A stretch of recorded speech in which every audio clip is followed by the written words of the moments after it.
Hoy, my friend, pagmata, ay nabaliki ha. Advice lang na ako.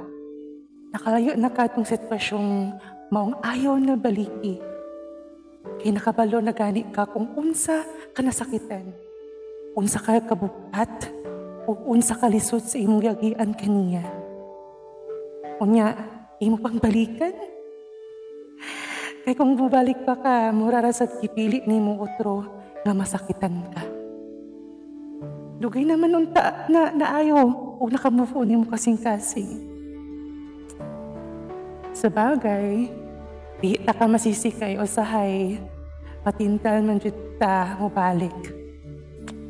Tungod siguro sa mga basin pa di ay, nga pwede pa.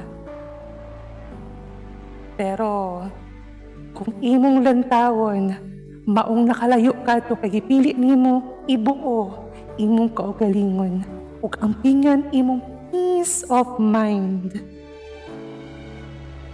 Balikan man sa imo ng huna imong past.